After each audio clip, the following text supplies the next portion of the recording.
What's up, YouTube friends? Now, I know a lot of people got new sewing machines for Christmas, and I know a few people that actually gave them to their kids. And I was asked if I would do a few simple projects, which I think all my projects are simple.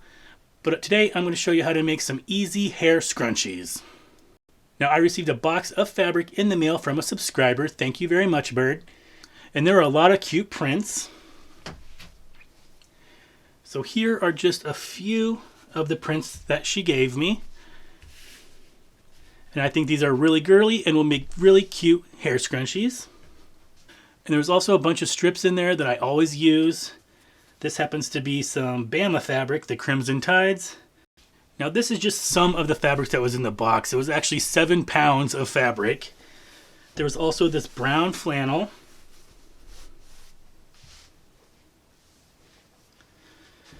And then this gray material, which is really soft, like a velvet or a velour. It's really soft. There's no stretch to it, but I still think it would make a good pair of pajama pants. Also in the box was this canvas cactus material, which I just love. And I think I'm going to make a tote bag out of this. So there'll be an upcoming video where I'd make a tote bag. But she also sent me this little iron. Now she said she already had one, so she sent me this one. And it was in the package. The only thing it did not have was the little rest. But that's not a problem, because I grabbed this at the Goodwill and I usually put my hot glue gun on it, and it works perfect for this. Now these little irons come in handy in your sewing room. And I actually saw a video about a stained glass quilt that used some of this iron-on fusible tape. This also came with the little iron. And if I can find that video, I plan on doing a table topper, a stained glass table topper with this technique. So once again, thank you very much, Bird, for all this fabric. So for this project, I grabbed these 3 prints from her box. I think they're cute, girly, bright, and fun. So then I went to my scrap stash and I grabbed also these 3 prints, just so everything's coordinating, different colors for different outfits. And you're also going to need some 1/4-inch elastic. I just grabbed my whole bag here. And that's pretty much it. You also need your sewing machine with matching thread. I'll just be using a neutral cream color. And your iron and ironing board. And just to make the elastic a little easier to thread, I have 2 safety pins. So let's get started. So the first thing I did, I grabbed my 1/4-inch elastic and I cut a 7.5-inch piece. And I'm just going to set that off to the side for a minute. Then I just grabbed one of my fabrics and I cut this down to 4.5 inches wide by 22 inches long. So now I'm just going to flip this so the right side is facing down. And I'm going to go to one of my shorter ends and I'm going to fold this over 1/4 inch. I'm just going to eyeball it. That's a pretty fat 1/4 inch. And give it a press.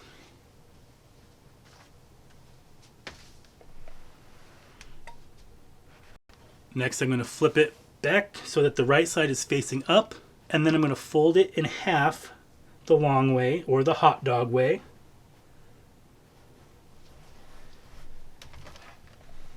And give that a press also. Now I'm just going to take this over to my sewing machine, and with a 1/4-inch seam allowance, I like to start at the edge with our first fold and backstitch. And with a 1/4-inch seam allowance, I'm going to sew all the way down the length, backstitching at the end. See you at the sewing machine.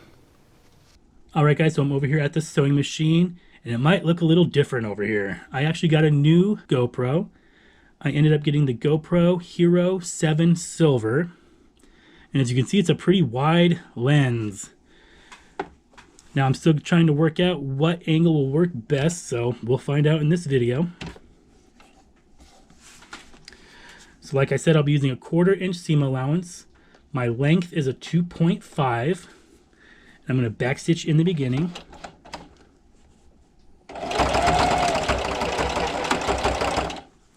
And then just keep sewing.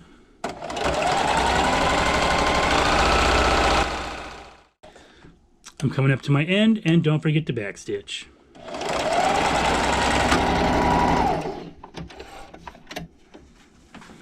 So you should have something that looks like this.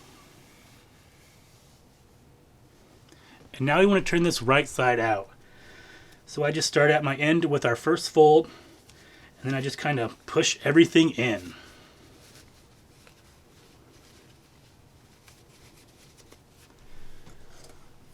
And then you just grab a chopstick or a pencil, something that's not sharp,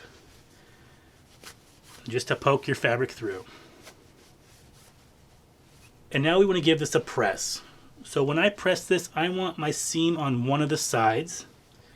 So the easiest way to do that, I'm going to lick my fingers. It's kind of gross. But I'm just going to roll my seam to make sure that that's laying flat.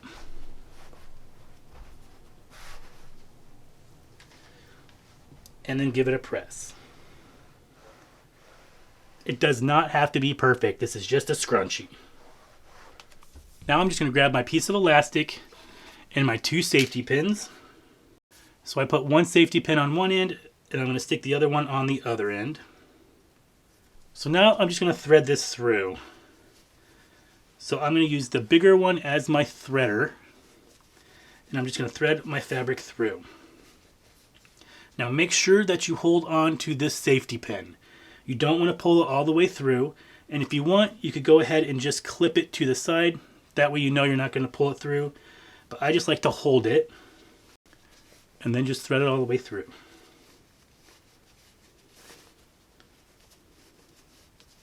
Just like that. Now I'm going to remove my pins. Make sure you hold on to your elastic. It's very annoying if you pull it through. I'm going to match up my 2 ends and I'm going to overlap them a 1/2 inch to a fat 1/4 of an inch. Just like that. And stick a pin. So now I'm going to take this back over to my sewing machine and I'm just going to sew over my elastic 3, 4, even 5 times just to make sure that it's anchored good. Alright guys, so this is probably the hardest part of this easy project. So what I'm going to do is I'm going to come from the back and just pull my elastic through and then lower my presser foot. Then I'm just going to stick my needle down into the elastic and remove my pin. And then just sew back and forth, 3 or 4 times. You can even hand crank it a few times.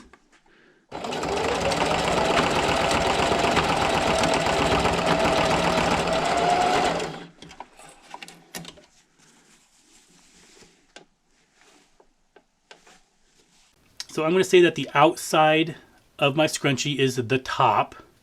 And as you can see, my seam is right there. So I'm going to make sure that there's no twist in my scrunchie.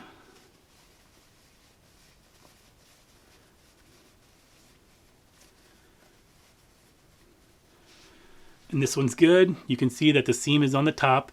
And I'm going to tuck the raw edge into our folded edge about a 1/2 inch. You also kind of want to pull your elastic knot further down into your scrunchie so there's not a lot of bulk right there.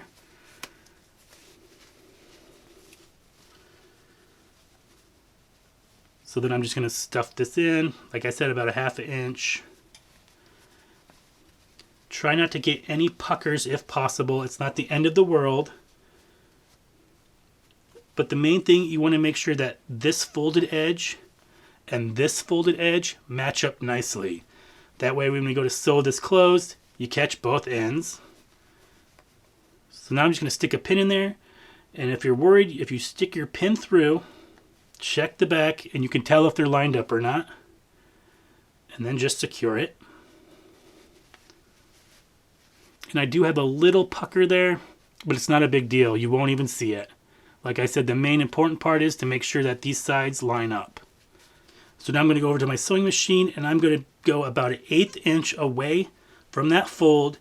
I'm going to backstitch at the beginning, sew all the way down, and backstitch at the end, closing my scrunchie. I'm still using that 2.5 inch length and still a straight stitch, but this time I'll be doing an 1/8 inch seam allowance. So I'm going to line up this fold with the edge of my presser foot, and I'm just going to move my needle. So don't forget to backstitch at the beginning and the end.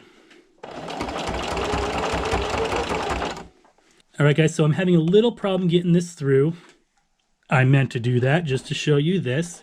So if you are having a problem, go ahead and remove your project and grab yourself a little scrap of fabric. So I'm just going to sew on this a little bit. No big deal. I'm going to put my scrunchie back in there. And then just sew. And you just can pull on this little piece just to get it started.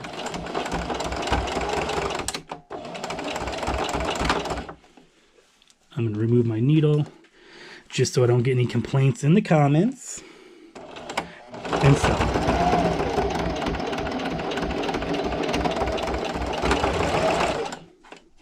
So I'm just going to clip my threads. And just like that, we're all done. Now, how fast and easy was that? You could whip up a new scrunchie every day to match your outfit. So here are a few more with birds fabric. I don't know why, but I really like this blue one. And then my 3 fabrics, and I think they turned out great. This would be a perfect gift for any little girl or any big girl also. I hope you give this quick and easy scrunchie video a try. If you'd like to support my channel, check out my Etsy link down below. I also have my links to my social medias if you'd like to friend me over there. And as always, thanks for watching. Happy sewing to all you new beginners. And I'll see you next time.